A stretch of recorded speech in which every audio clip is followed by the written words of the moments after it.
دیتا ہے تو اس دور کے تقاضوں کے مطابق اس کو طبیعت دیتا ہے، مزاج دیتا ہے. اس کی تحقیق کا بھی مزاج وہ ہوتا ہے. کبھی شدت سے کام چلتا ہے، کبھی نرمی سے اعتدال سے کام چلتا ہے، کبھی حکمت سے کام چلتا ہے. یہ ہر دور کی ضروریات ہوتی ہیں علمی. تو اعلیٰ حضرت جو تجدید کر پائے اور مجدد ہوئے اس صدی کے، وہ اس لیے ہوئے کہ انہوں نے مسلک اہل سنت، عقیدہ اہل سنت والجماعت کو مردہ ہونے سے بچا لیا، زندہ کر لیا، دفاع کیا. اور وہ کیسے کامیاب ہوئے اور کر پائے؟ وہ علم اور تحقیق کے تو آسمان تھے ہی. دیکھو نا، آپ جب اعلیٰ حضرت کی، آپ سے میری مراد بہت سے ہمارے علماء خطبہ جب اعلیٰ حضرت کو بہت بڑا عالم اور محقق کہتے ہیں تو بہت سے علماء اپنے انداز میں کہتے ہیں. میں جب ان کو علم اور تحقیق کا سمندر اور علم تحقیق کا ان کو سمائے سبع، ساتواں آسمان کہتا ہوں، تو میں کسی اور نگاہ سے دیکھ کر کہتا ہوں. میں ہر ایک کو ایسے نہیں کہہ دیتا، میں ہر ایک کو ایسے نہیں کہہ دیتا. یعنی عقیدت کی میری طبیعت ایسی نہیں ہے کہ میں عقیدت کی وجہ سے القاب دے دوں کہ ہمارے امام ہیں، ہمارے اکابر میں سے ہیں، اس طرح القاب دے دوں. میری طبیعت ایسی نہیں. حق بات ہو تو زبان پر لاتا ہوں. اعلیٰ حضرت کو اللہ رب العزت نے جو علم، جو استعداد، جو صلاحیت، جو استنباط، جو استخراج، جو استدلال اور جو صلابت رائے اور اس سے اخذ نتیجہ اور اس کا استنباط کے بعد اس کا اطلاق و انطباق اور مصادر تک رجوع اور ان سے اخذ، یہ جو چیزیں اعلیٰ حضرت کو اللہ رب العزت نے عطا کی تھی، وہ ہند کے اس پورے دور میں کسی مسلک کے عالم کے پاس بھی اتنی صلاحیت نہیں تھی. یہ میں عصبیت کی بات نہیں کرتا. ہر کوئی علم میں جس مقام پر ہے میں اس کی عزت کرتا ہوں، علم میں مقام کی. اعلیٰ حضرت منفرد تھے. محض وفور عقیدت کی بات نہیں کر رہا، مگر جب اتنی تحقیق ہو تو آپ کو ایک لطف کی بات بتاؤں، لامحالہ طبیعت اور مزاج معتدل ہو جاتا ہے.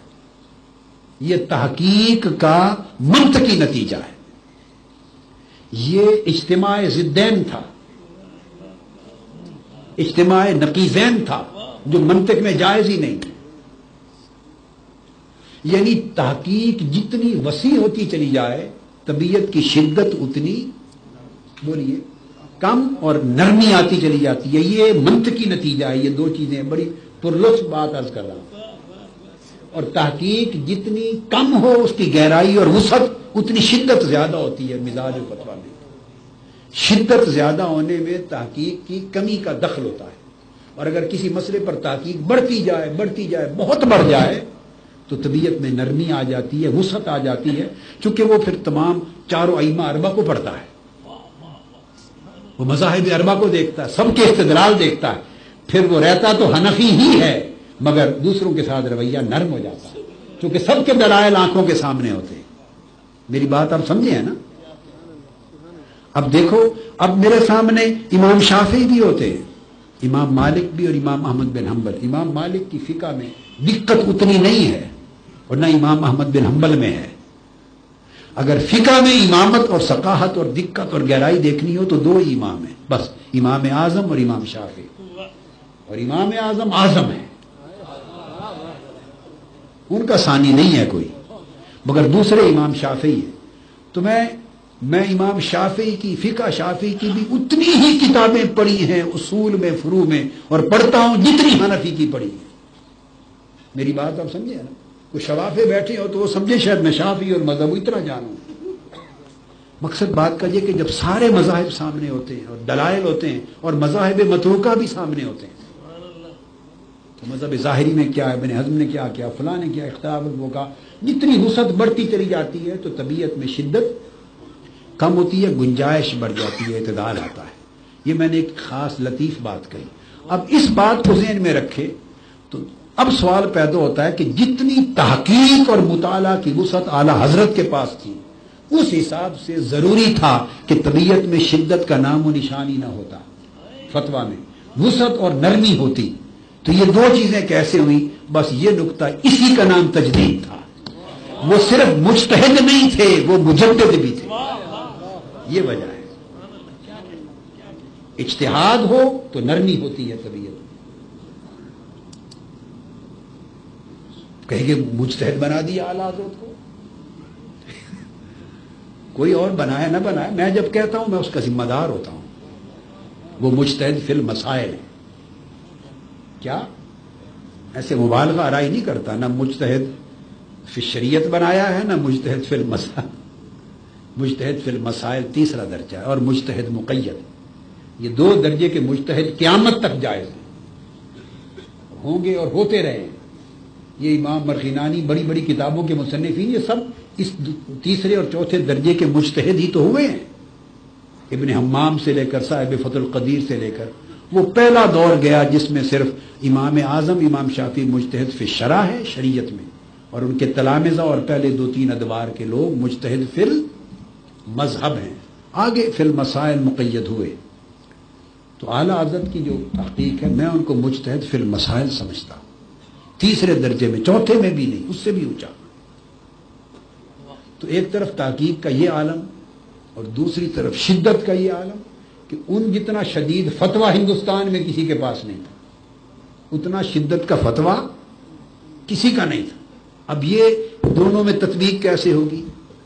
وہ جو میری سمجھ میں آئی ہے وہ بات بتاتا ہوں کہ ان کے ذمے فقط علم نہیں لگایا گیا تھا، ان کے ذمے ایک مسلک حق کا دفاع تھا بہت بڑے حملے کے مقابلے میں. اور بند اگر کچی مٹی کا بنایا جائے تو بہہ جاتا ہے. جب روکنا ہو سیلاب سے تو جتنا سخت سے سخت طاقتور بند بنائیں تب رکتا ہے. وہ جو شدت تھی وہ بند کی شدت تھی، وہ سیلاب کو روکنے کے لیے، سیلاب کو روکنے کے لیے. کہ عرب سے ایک عقیدہ چلا اور یہاں ایک دو نہیں بڑی کثرت کے ساتھ علماء ہند نے اس کو اپنایا. بہت بڑا دارالعلوم بنا. یہ دارالعلوم پہلے بنا ہے، وہ دارالعلوم پہلے بنا، ایک پورا تسلسل بنا.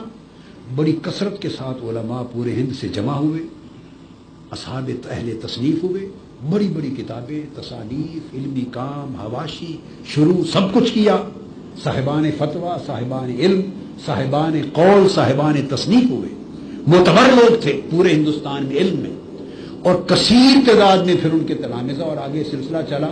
اتنا بڑا ایک یکلخت ایک مسلک کو جو اٹھا نیا، اس کو تقویت دینے کے لیے اتنے تکڑے تکڑے لوگ اور کثیر تعداد میں تھے کہ اس کا جواب اور دفاع اگر نرمی طبیعت سے کیا جاتا تو اہل علم کچھ بچ جاتے، عامت اور مسلمین میں ہند میں مسلک مٹی کی طرح بہہ جاتا. یہ جو مسلک بچ گیا اور ہر جگہ مصطفیٰ جان رحمت پہ لاکھوں سلام کی گونج ہے، یہ ہے ان کی اس شدت کی برکت. اور یہ برکت شدت کیوں تھی؟ یہ حکمت تجدید تھی کہ ان کی تجدید ان کے ذمے یہ تھی کہ اس خطے میں اس مسلک کو بچانا ہے، عقیدہ حق کو بچانا ہے، سواد اعظم کے عقیدے کو. اور وہ بچانے کے دو ہی راستے تھے، علم اور تحقیق بھی تھا اور شدت و صلابت بھی تھی. آج کئی لوگ صرف ایسے بس شدت ہی شدت سمجھتے ہیں، وہ شدت کی جو حکمت ہے وہ نہیں جانتے. اگر یہ نہ ہوتی تو یہ بڑی باعث برکت تھی. ہر کوئی عام آدمی شدت اختیار کرے تو وہ نقصان دہ ہوتی ہے، مگر جس کو اللہ نے مجدد بنا کے بھیجا ہو تو وہ اس کو پتہ ہے کہ حکمت اس کو اللہ دیتا ہے کہ کیا حکمت ہے. اس میں عشق رسول کا عنصر بھی تھا، پھر ادب رسول ہے، پھر گستاخی رسول کو روکنا ہے. اور گستاخی کو روکنا شدت کے بغیر نہیں ہوتا. گستاخی نرم باتوں سے نہیں ہوتی، شاعرانہ باتوں سے. گستاخی نرم شاعرانہ باتوں سے، لطیف باتوں سے نہیں ہوتی. گستاخی سب سے بڑا کثیف جرم ہے، غلیظ جرم ہے.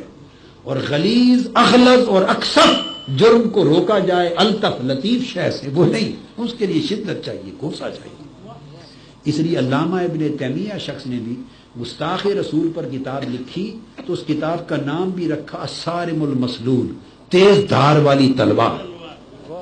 کسی نرم نام سے کتاب نہیں لکھی. کیا نرم نام سے کتاب؟ چونکہ گستاخ حکمت مختلف ہے. کیا دور بدل گیا، صدی بدل گئی، اب حکمت مختلف